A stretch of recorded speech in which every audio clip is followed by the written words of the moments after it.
Donald Trump, why are you trusting China? China is asshole! Exactly. Hello, everyone. What's up, everybody? It is Zach, the Dark Conservatarian, and I'm here with the first episode of what will hopefully be a little bit more of a successful and attention-grabbing series than Strike Force. I'll probably keep the Strike Force series going, if not for at least like personal research purposes. But I thought I would do a special podcast that highlights the name of its two main and most recurring co-hosts. That being, of course, yours truly, the Dark Conservatarian, and my best buddy here, Loudmouth Reviews, who is, the most often co-host of mine on these sort of things. And if the title of the stream doesn't tell it to you already, and as well as the opening right there, we're going to be talking about international affairs, specifically the ones with the Orientals, Taiwan and China. Yes, exactly. Well, as you well know, Donald Trump has become president again, and he seems to have gotten off to the start of talking about he and Xi Jinping are best buds, inviting him to his inauguration. Let's see. All right, they're trying to protect their spyware China, and worst comes to worst, he's threatened to tariff the Republic of China, the island of Taiwan, which would weaken them and make them more vulnerable to a communist invasion. Right. And so my thought of the whole thing of inviting international leaders, like, that was kind of weird. Like, all the stuff of him trying to, like, act, I guess, cordial to a foreign rival, or at least the leader of a foreign enemy nation, that was, like, definitely dicey and makes me a bit on edge. But the thing that really pushed me over the edge was the whole thing of tariffing Taiwan. In my most recent research, I had been, like, finding out that, or at least as a bit of a reminder anyways, that, hey, it looks like that they actually, or excuse me, that Trump in his first term, at least, he opened up weapons sales for a bit between us and Taiwan. So that was a little bit of a pro-Taiwan thing. Maybe that would be a little bit of evidence that he would not be exactly weak or, well, at least not anti-Taiwan anyways. But this has got to be the most blatantly, honestly, anti-Taiwan action that I've ever seen from Trump. It doesn't even make any sense. And of course, I got lots of opinions about that. Well, it could just be that Trump incredibly fetishizes tariffs. He seems to think that they're a solution for everything. I'm surprised he hasn't proposed curing cancer by launching tariffs on cancer. Well, yeah, if cancer was like a specific, if it was a thing that was coming from a specific country, but yeah. Yeah, I'm going to announce some extreme tariffs on cancer. That will help public health. I'm honest. I wouldn't be surprised if he actually did something like that in the future, both given his fanatical fetish for tariffs and his decreasing mental state. Right. And might I just add, well, I don't know what exactly I would think my own personal position is. I guess I am not exactly a free trade absolutist. I mean, as far as China goes, I can understand arguments being against tariffing China, but out of all the countries that we should tariff, use the weapon of tariffs on, it probably would be, of all nations, probably China and maybe even Russia too, for that matter. But an ally nation that is more advantageous to us than that of China, and a little bit more intrinsical, is that the word I'm looking for? More important to our industries, that being Taiwan. It's like, what the fuck? I mean, they're the ones that we are most reliant on for semiconductors, which is a term that I've been like keep on forgetting whenever I go thinking about the subject. I keep on wanting to say processor chips, but it's semiconductor chips is what it's called. Right. And it is a massive strategic weakness that we have, that we do rely so much on Taiwanese semiconductors. Yeah. Because, having our entire tech industry reliant on semiconductors that are on an island right next to our greatest enemy and under constant invasion for that enemy is a very huge strategic weakness. And I do think trying to move those semiconductors, or at least produce more here in the United States, or at least in a much less vulnerable nation, is very good, and that's a good long-term goal for Trump to work towards. But I think tariffing Yeah. Taiwan is a really stupid way of bringing about that goal. Yeah, my thoughts too. I mean, especially when we're in the middle of or excuse me, them two are in the middle of heated, or about to be. Well, I don't know what exactly you call it. I mean, they've been like saber rattling each other for a while now, and Uh, have been I close mean, calls with each other as not far really as that the all that military new. The strikes goes. Chinese Communist Party has been essentially threatening to reintegrate Taiwan into their sphere pretty much from the beginning. It's been a 75-year plus long project the Chinese Communist Party have. But of course, Well, if you're not anyone who's not familiar with the history, is that Taiwan as an island kind of was historically conquered by the Chinese way back in the 1600s during the I forgot the name of the exact dynasty. Though over the last few mhm. hundred years, it's mostly been under Chinese domination, but it's also often been under Japanese occupation. Like the first half of the 20th century, most of it was controlled by Japan. But after Japan lost World War II, the island went back under the control of China. Back then, the Republic of China, and Yeah, basically, and then after World War II, when a civil war between the current Republic of China government, which then was kind of not a democratic country, was also kind of a pseudo nationalist, and the newly formed Chinese Communist Party roared. The communists won that on the mainland. In 1949, Mao Zedong stood in Beijing and declared China the People's Republic of China. And while that wasn't really the complete end of the fight, most of the remnants of the previous Chinese government were exiled to the island of Taiwan. Though at the time they pledged to eventually retake the island as well.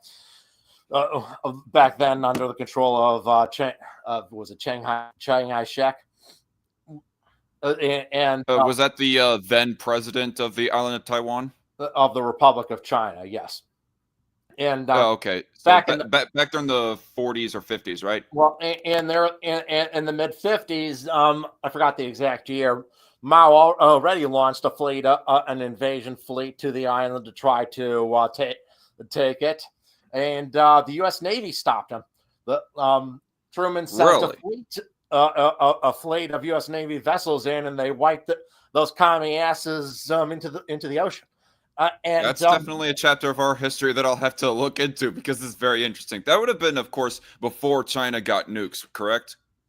yeah, well before that, and yeah, Okay. the sharks in the Taiwan Strait that day got a huge feast of communists, but which congratulations to those sharks. I mean, they absolutely deserved it for their 400 years of hard work and dedication of tracking down all the blood in the water. Mm-hmm.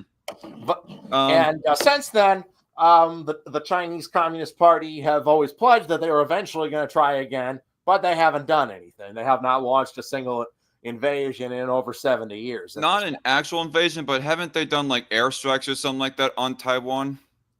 Not airstrikes, but they've done basically flying planes over them to harass them, or having naval vessels in the sea kind of harass their naval vessels.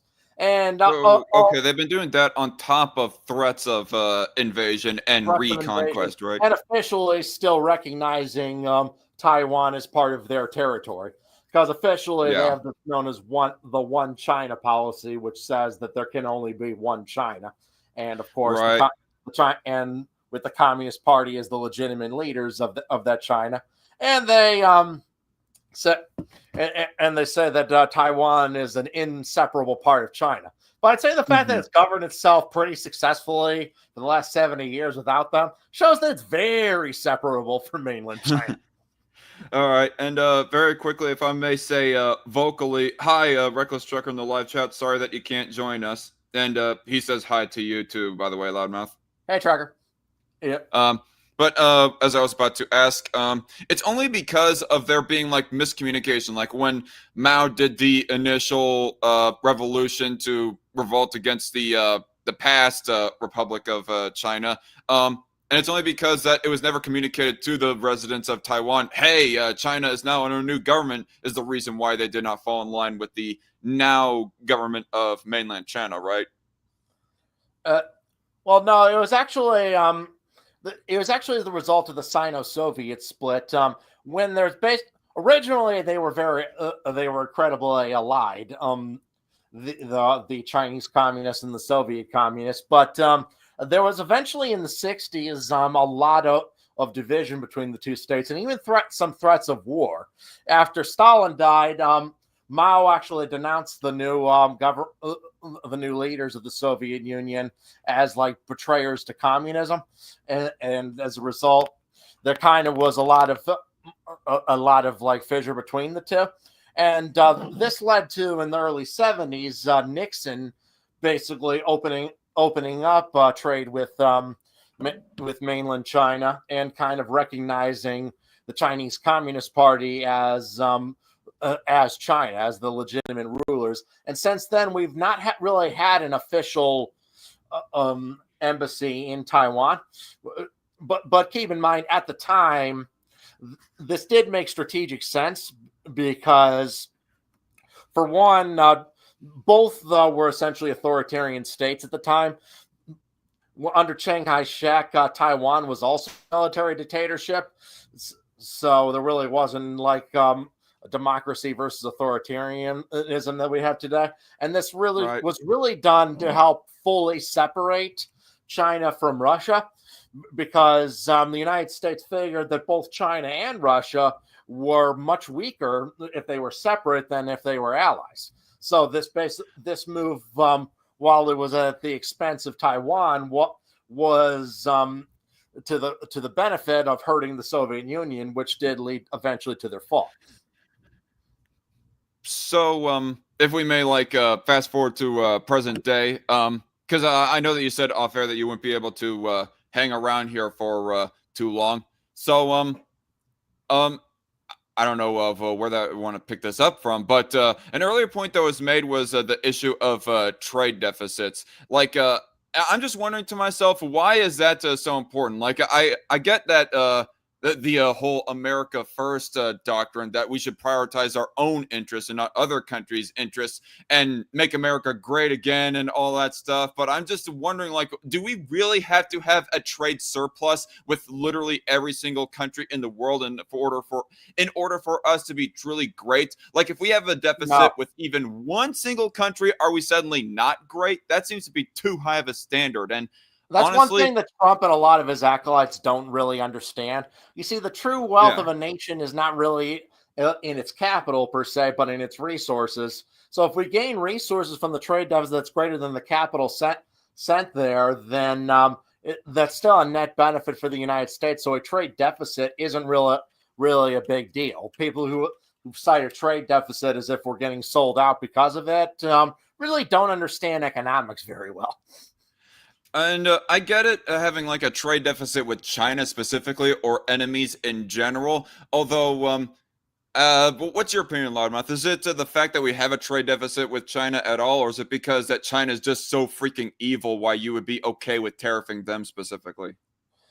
Well, I'm not opposed to tariffs, but I do believe that they need to be strategic. If you just go around tariffing everyone, then that, as Trump seems hell-bent on doing, that essentially removes their effectiveness.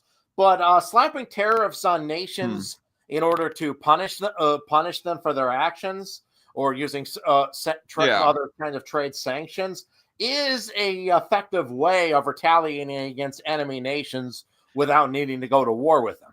And if tariffing is like a form of punishment, well, then the next question I got to ask is, what did Taiwan do to deserve punishment? As far as I'm concerned, they deserve our praise more than anything. I mean, sure, yeah, trade deficit, but I don't care about trade deficit. It's only because of the fact that they are selling us a very valuable good that is highly essential to our economy, and, creating technology and even more weapons, that being semiconductors. And in a trade, they get weapons from us so that they could continue, flexing at China to make them slightly scared at the idea of trying to invade them.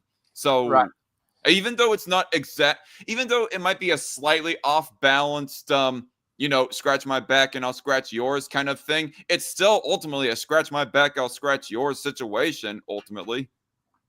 Right. And I can understand, and the motive behind of why tariffing Taiwan is because we want to build.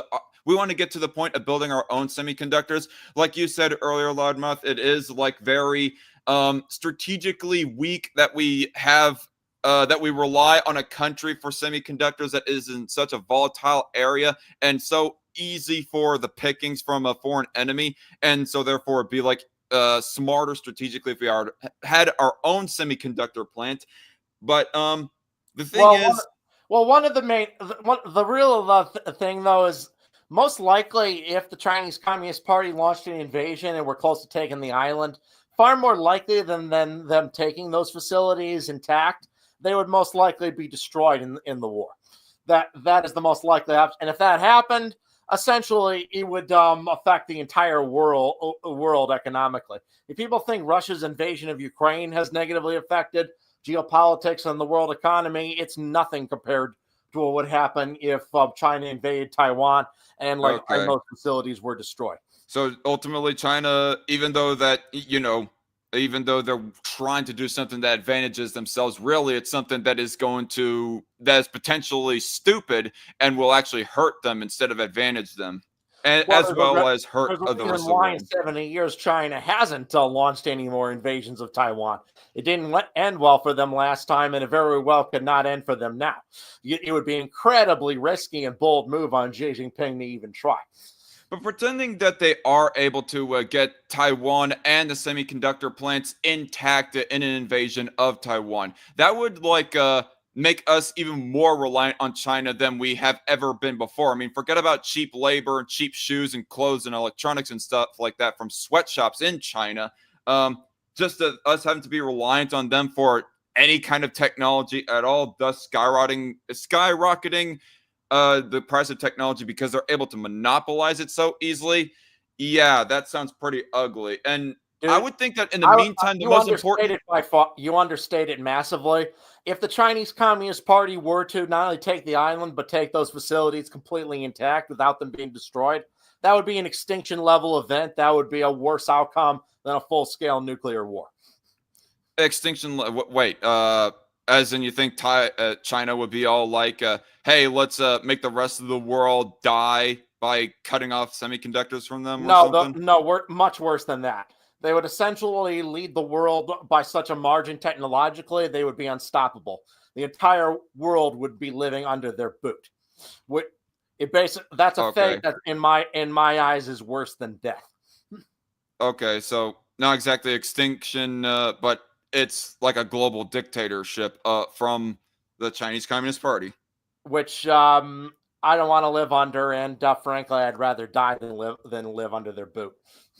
Yeah, sounds preferable to me too. But so with all this said, it seems that the absolutely most important thing in the here and now is to prevent Taiwan from being conquered in China, or at least until there is other countries making semiconductors. Right now, I know that we're in the process of it, which because we have that whole thing starting right now makes even less sense why we tariff Taiwan. But forget about trade surpluses and trying to leverage them to make a semiconductor plant specifically in the United States. The most important thing is to help aid them in defending off China. And tariffing them, I don't see how that would if anything, that would hurt them. That wouldn't aid them, and it would just make things worse for Taiwan in fending off China. And so it just is a stupid move on multiple fronts from Trump to tariff Taiwan in the here and now. I mean, if they were in some kind of peacetime situation, Taiwan and China were, well, then maybe there'd be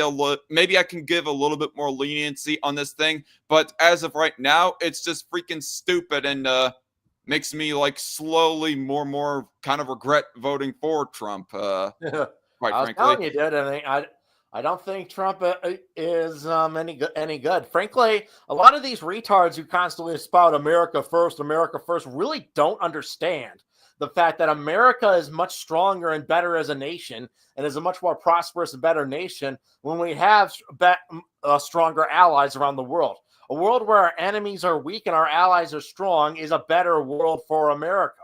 That's what a lot of these morons who don't fucking get. Hashtag not all, by the way, all just to everybody who has a specific line of thinking of not understanding the geopolitics of the situation.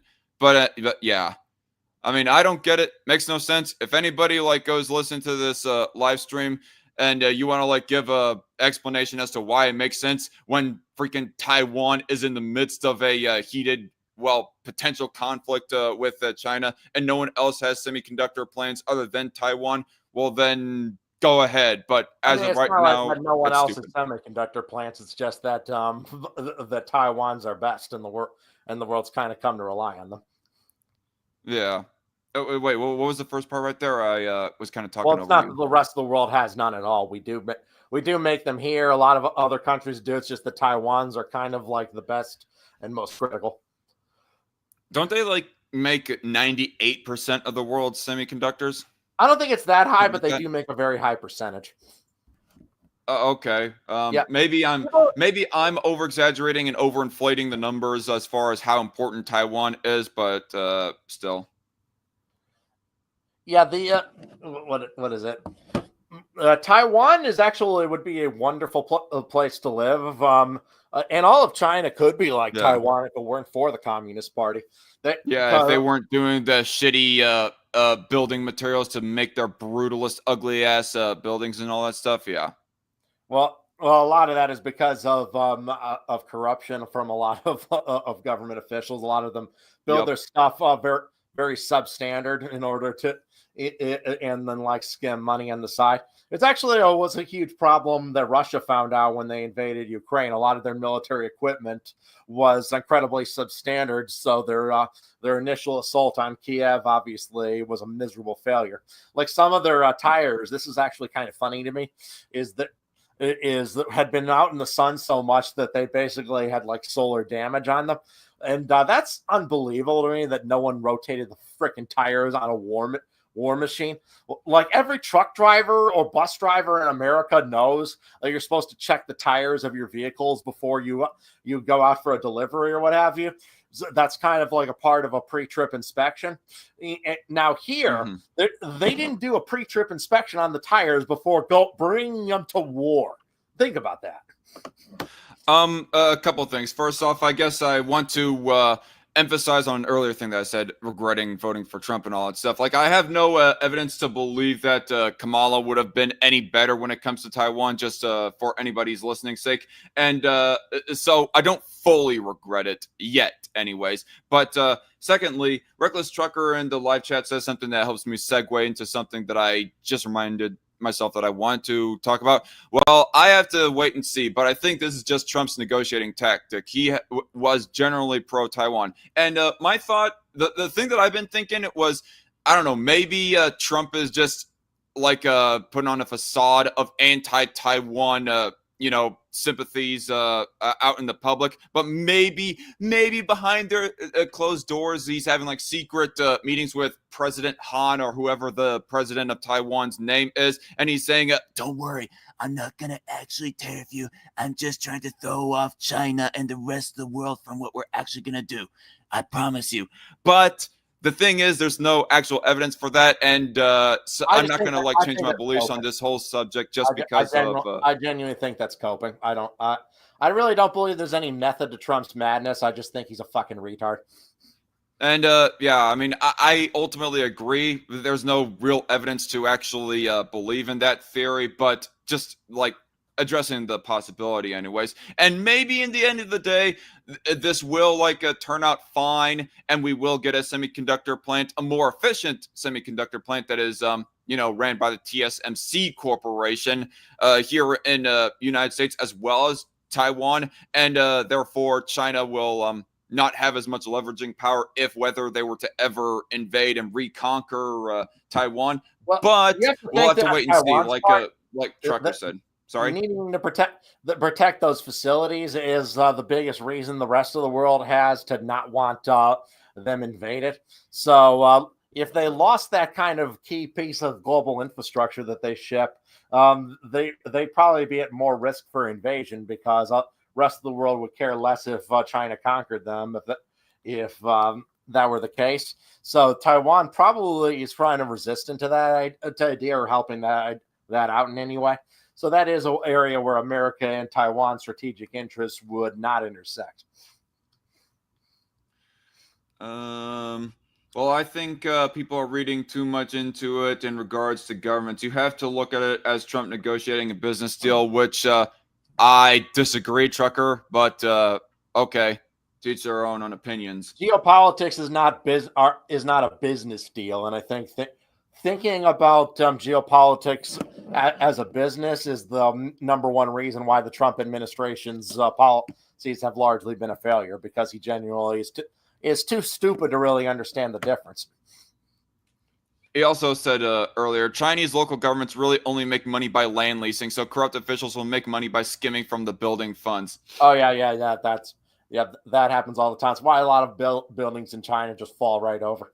It's probably also one of the biggest reasons as to why that there is so much construction projects going on in China in general, is because all these local officials are all like, oh, we need to make money for our locality, so just sell all this land for cheap to whatever construction company or architect or whoever that wants to build up the next rather super cheaply paper mache made but kind of pretty on a superficial level building.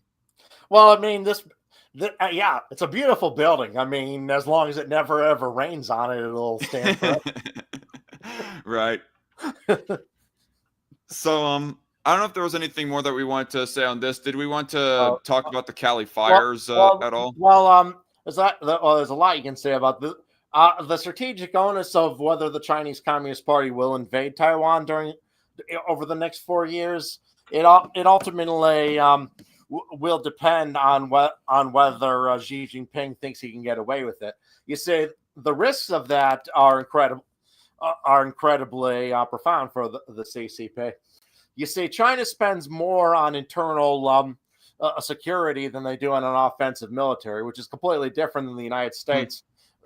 Where it's the opposite. But of course, China, being on a totalitarian, authoritarian regime, requires a lot of police force and a lot of money spent to keep its population under their boot, to be oppressing a population of 1.3 something billion people. Yeah, to have the infrastructure of a billion different checkpoints and have their social credit system intact and all that stuff. Right.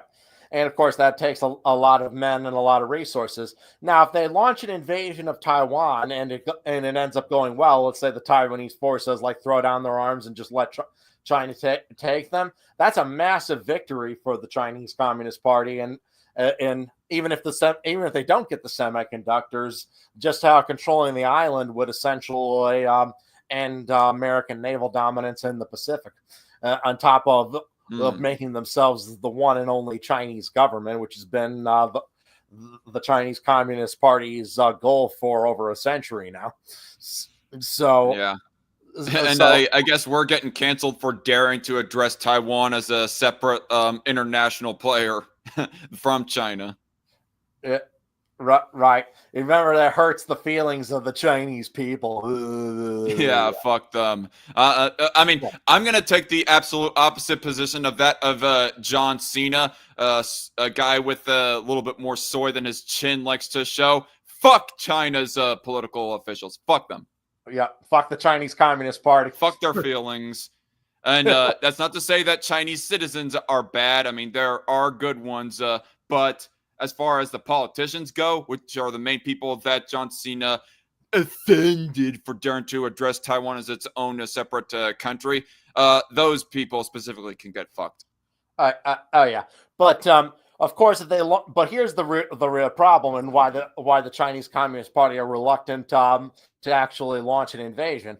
If they launch an invasion and it doesn't go well, if Taiwanese resistance keeps them at bay for a really long time, if a lot of Chinese troops die in the invasion, if America and Japan and other countries all come to Taiwan's aid to repel the Chinese Communist Party for a while, what could happen is they'll require to send more and more men into into the meat grinder in order to do that. And when they do that, they'll have to pull troops from all kinds of regions of China, the East Kurdistan region, from Tibet, and all kinds of Hong Kong and all other places, in order to send them to the war effort. What could happen there is that all those areas with no troops to control them would rise up against the Chinese Communist Party and be the end of their wicked regime. That is a very that is a possibility that could easily happen if China launches an invasion and it doesn't go well. Hence why the Xi Jinping is reluctant to do it, and why he might not even do it at all. He might just be blowing smoke. But it's a possibility that we have to be aware of. We have to know. We have to make it so that the Chinese Communist Party know that if they launch their invasion, they'll be held to pay for it. Yep. If you want to enact your hubris, your own hubris will be your downfall, China. Yeah. Try it, you commie bastards. Yep. But I'm sorry if I was missing a detail or something. But did you mention something earlier that if they were to take over Taiwan, that would make them have naval superiority over that of the U.S. or what exactly did you say? In the Pacific region, yeah, certainly. Not to mention they could use Taiwan is all it takes. I mean, not even if we keep the Philippines as an ally. Well, Taiwan is essentially big part of the whole strategic island chain. Japan, the Philippines, and various other American naval allies kind of have control, which gives us free navigation. If Taiwan were to fall, essentially they would no longer have that island chain intact, and that would essentially give the Chinese Communist Party allow them to exercise more control over the South China Sea and disrupt global trade. And so that scenario that was just mentioned of China falling under their own hubris and trying to evade foreign countries, that situation would only happen if they tried to invade everybody else without trying to take over Taiwan, or if they did take over Taiwan. If they were to launch an invasion and it didn't go well. Well, here's the thing: China. Well, I mean, if they took over Taiwan first, or if they skipped Taiwan, I'm trying to understand your point. Well, basically, they can take Taiwan. The real question is it worth it? Are the gains they would get from taking Taiwan worth the immense cost and the risks of areas of mainland China rising up against them? They could get Taiwan and sacrifice control over their own territory would certainly not be worth it. That's the real onus on that. Just like Russia could probably conquer Ukraine right now if they were willing to fire a couple nukes at them, but the dangers in doing so clearly aren't worth it to the Russians. Hence why Russia hasn't done that, because it could lead to a nuclear disablement around the world that could end the entire world, including Russia, for example. Yeah. Oh, Russia is used to winter. Maybe they'll survive through it or something. No, I'm joking. I'm joking, of course, because nuclear winter entails sulfuric acid that will destroy the crops as well and shit. No, nobody survives a full scale nuclear war. Nobody. Yeah, I mean, I was joking with my comment, but yeah. Right. Okay. Gotcha. And Russia's population, even though Russia's a huge place, is actually very concentrated in a few small areas. So it wouldn't take that much from NATO to wipe them out. Yeah. I'm surprised that it's remained at the same stable size it has been for as long as it has. With none of Siberia being taken over by, say, Mongolia or China. Well, within our modern era specifically. I mean, obviously Mongolia took over Russia back when Genghis Khan was still a thing, but still. Right. Imagine if Genghis Khan had nuclear weapons. Well, actually, I'm trying to think of that situation, because actually the Genghis Khan and the Mongols, they fell because of a disease more than anything. It's not so much because of military might, though. So I don't know if how much if they had nuclear weapons that would like have changed history that much in that regard specifically, anyways. Right. Maybe they would have conquered more land, but a little bit more land, but in the long term, no. All right, so we're at 35 minutes. Did you say that you had to get going here soon, Loudmouth? I can stick around a bit, but I have to go check something. I will be right back. All right. Just keep chatting to the audience about something. I'll be right back. Sure. Phantom Lord DJH07 says, if China decides to invade, it cuts off of semiconductors, so we should have our own capability. Also, this is due to Nixon. Yeah, and well, I mean, tariff or no tariff, we are already in the process of building our own semiconductor plant. It's going to be a few years, so we're in the short term, we're still kind of reliant on Taiwan, and so we don't want China to take over Taiwan. And if China takes over, if we were to punish Taiwan via a tariff, that would just make them weaker in trying to fend off China. And so I think it's like bad strategically on a war front and just international relations, just in general, both on a war front and a trade front. And after we do create our own semiconductor plant, then after that, and because, we're tariffing Taiwan because we want some of our own industry to come back to us, that bit of logic right there anyways. As soon as we do get our own semiconductor plant back to us, it seems at that point to be a moot point, in my opinion. That's another thing that I wanted to mention earlier. So be it before or after, it seems like a moot point either way to be tariffing Taiwan. It's just, yeah, like Loudmouth said earlier, it seems that just Trump has a fetish with tariffs for some reason. Screw Cena and CCP. Yeah, and any other celebrity. I mean, I don't know. It's kind of hard to say because I actually had a chat with a friend once about Jackie Chan specifically, because I still remember that Jackie Chan said, I don't know, why would you want freedom? Freedom is bad. If you have freedom, you can do bad things with that. That's my best Jackie Chan impersonation. I'm not trying to mock Asians. I'm trying to endearingly impersonate Jackie Chan. But regardless, and I was thinking initially right there, yeah, screw Jackie Chan too. But this friend of mine, he said that probably the only reason why Jackie Chan was all like screw freedom is because of the fact that his family might be in danger. If he was to speak out against China and say that, China's bad because of how much that they take away people's freedoms, that his family probably would be like oppressed or jailed or executed or whatever. So I guess he's got a little bit more reasoning to be sucking China's dick a bit. But John Cena, like, the only thing that he'd be losing at most is a Hollywood career. And yet he had such a little of a spine to where that he was all like, I'm sorry that I offended China. When really the only people that he offended by freaking addressing Taiwan as its own individual country is a whole bunch of scummy politicians. Who the fuck cares so much about politicians that you're willing to, like, sell your soul to them and lie about what the international geography of, well, the world is? That being that Taiwan is nowadays its own separate country from that of China. But no, John Cena is that spineless. He's not really spineless. He's just a sleazy opportunist.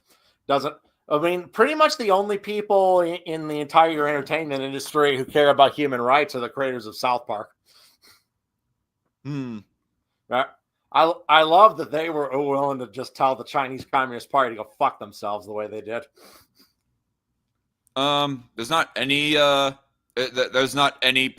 celebrity that has spoken out and said, China putting Uyghurs in concentration camps, that's bad. A lot of them have, and a lot of them have been blacklisted for it. Richard Gere is an example. He's a Tibetan Buddhist, and he's often spoken out against the Chinese Communist Party's oppression of Tibet, and and he's been blacklisted. It's harder for him to get work because if he's in a movie, now they can't be released in China. Gotcha. Okay, so you're saying that any and every current day Hollywood celebrity doesn't really care about civil rights for Uyghurs and whatnot. And anybody that does, they get blacklisted, like the Gina Carano's and the Richard Gere's of the world. I don't know. Has Gina Carano ever spoken out about Uyghur concentration camps being bad? Who? What? I'm sorry. What? Gina Carano. I wonder. Maybe I'll look it up I don't myself. know. I Actually. don't know if she had. Well, very few, but like the only people who are just willing to throw away their show's opportunities in China over in order to stand up for what's right, the South Park guys, because actually apparently South Park was actually devalued as a brand after it got banned in China because it meant any streaming service that broadcast them couldn't broadcast it in China. Not, but they were just so willing to say, yeah, fuck off. I love in the next episode they even have Towley when chastising Randy's like, no more harassing homegrowers, no more kissing China's ass. And Randy's like, China is actually a very free country. I was like, I'm out. I will never work for a company that takes orders from a communist government. Then you need to say, fuck the Chinese government. Randy's like, fuck the Chinese government. I can't hear you. Fuck the Chinese government there. I actually searched up Gina Carano trashes China, and I'm seeing nothing regarding that specifically. It wouldn't surprise me if she did say something, but it must have just not got a whole lot of press. I'm just seeing a whole bunch of stuff about Gina Carano. Oh, offensive comments about saying that, you should not be hating conservatives as much as, citizens of Nazi Germany should not have been hating Jews, Yeah, speaking of that, there were back in the 30s, actually, a lot of Hollywood studios blacklisted Jewish actors in order to get released in Nazi Germany. I think like Warner Brothers were one of the few that didn't, and that's why they made a few blatantly anti-Nazi movies before the war. But after the war started, obviously, no, that wasn't a concern anymore. And then everyone was making anti-Nazi content. So Reckless Trucker says John Voight as a former Hollywood celeb that has spoken out against China. I think what is it? Who's that guy that makes who made like the 40-year-old virgin? What's that guy's name? The director? Yeah, what was that director? Let me see. 40-year-old. Judd, I think it's what was it? Judd something. Judd Apatow. Yeah. I think he spoke out against Hollywood studios for bending the knee to China. So I guess so there have been a few that have. Yeah, I wonder if he's made anything recently since those comments, or if he's somebody who's not able to get a movie budget. Sorry. There's so many like in the movie Doctor Strange, for example, the character of the Ancient One was completely changed in order to appease the Chinese Communist Party. In the comics, the character was an Asian man, and in the movie, the character is both race and gender bent. Why was this change made? Because the character was Tibetan, and that wouldn't have sat well with the Chinese Communist Party. So the most recent one from Mr. Apatow has been The Bubble. The Bubble is a 2022 American comedy film directed by Judd Apatow from a screenplay co-written from Pam Brady, blah, blah, blah, blah. Yeah, his movies don't get released in China. His movies are lower budget, so he didn't give a shit. Right.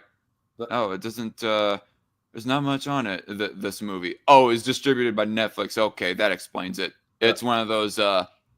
I don't know if you call it a flop buster situation. There's an interesting video that I watched recently or a little bit ago that was talking about flop busters, saying, oh, these big budget movies that could potentially be blockbusters, but really end up being canned to Netflix because of the fact that, the makers are predicting this is actually going to flop and not be a blockbuster.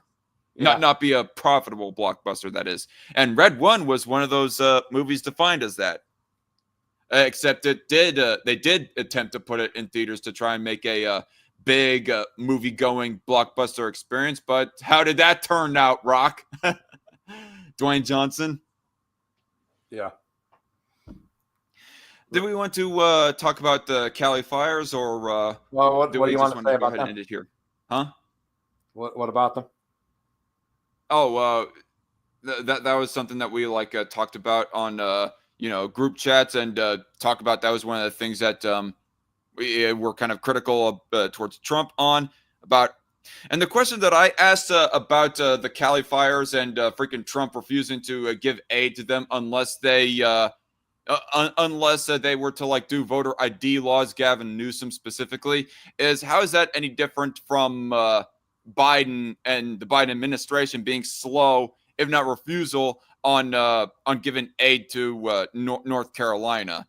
It's not Um, different at all. As a matter of fact, I'd say if Trump really did make such demands, that'd be an impeachable offense in a sane world. Right. I mean, I guess I should address in all fairness, there is the fact that he sent the military to help out with things, although there seems to be like conflicting words on that. Like the Trump administration is saying that they sent the military, but there's like California Democrat officials who are saying, no, they did not send the military. So I don't know, believe that if you will or not, but seems to be that he's holding the aid specifically. And isn't aid normally supposed to be for repairing? It's supposed to be for paying for the repairs after a natural disaster or something? Uh, and, and various other things, but yeah, supplies, repairs, yada yada. Okay, so I guess and originally I was when I read about the him sending the military, I was thinking maybe he isn't as hesitant to help out California, but it must be two different types of help. I mean, both these two things could be true at the same time. He's wanting to send the military to help, but at the same time, he's not going to send aid to help repair California unless if Democrats in California get voter ID laws going. Yeah, And you can't blackmail a state in order to like put laws in order for disaster relief. That's pretty much yeah, an impeachable offense. It's no, I'm surprised how little backlash he's gotten in that. But then again, this is Trump, and I'm uh, I'm sure he seems to get away with insane shit that seems to sink almost anyone because his fans are fucking morons. hashtag not all y'all. But there's something that I saw a poll about how his approval rating reached some kind of record high for Trump or something like that. I'm gonna have to actually look that up. But my thought is, if this was like any other situation that Trump was refusing to give money to California, like to upgrade their electric infrastructure or something like that, and he's all like, "Oh, Newsom, you want this money to help upgrade your electricity? Well, do voter ID laws first, or else you're not getting any federal funding." But no, this is an emergency situation of where that people's lives were and kind of are still on the line, and their homes and all that stuff. It's just you got like people homeless on the streets because of That's the one of the Cali biggest fires. natural disasters in American history. It's enormous. Yeah, especially since it hit such a big major city like that of Los Angeles. Like Cali fires is not a new thing, not at all. But this is probably like the first time in my memory of fires hitting the urban area of Los Angeles Metro. Yeah, like whole neighborhoods have been demolished by it. It's horrific. Donald Trump approval rating today. Look this up. I don't know. You got anything else to say? Like, I know that it's been a while since we did a political, especially you and I did a political live stream. Like, we haven't done one ever since before the election. Yeah. Uh, favorable. Oh, January 1, 2025. I don't know. This is from 538, and things aren't lining up here because there's on the one hand there. This is weird. I don't know. Let me show this on screen. This is just not making much sense to me, especially in the fact that he, of course, won his re-election bid. Yeah. I wonder if there's a way for me to expand this poll right here. But starting off pretty high in the unfavorable category, like 56.9% unfavorable back in January. Oh, wait, this is. Oh, wait, that's the 2021. I just noticed the top date there. October, November. Okay. November 3rd, 2024, unfavorable plus 8.6.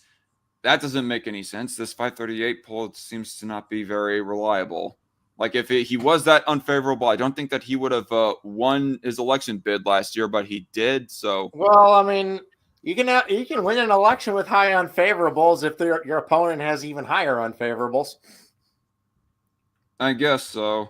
I mean, or just because your opponent has depressed turnout. Who knows? Obama had like less than 45% turnout when he won re-election. okay, fair enough. But I guess January 2nd, 2025, unfavorable is only up by 0.3. So I guess the favorability is climbing to record highs. As of now, yesterday anyways, January 30th, 2025, unfavorable only up by 0.7 over that of favorable. So, okay. You know what? I guess this does work. It doesn't say that necessarily. I guess the poll that I ran across earlier doesn't necessarily say that his favorability is so high that it is like outdoing his unfavorability. It's just saying that it's record high in general, regardless of unfavorability. His favorables have never really been that high. It's just kind you keep in mind in 2016 he won without winning the popular vote. Yeah, fair point. He's just had the right votes in the right places.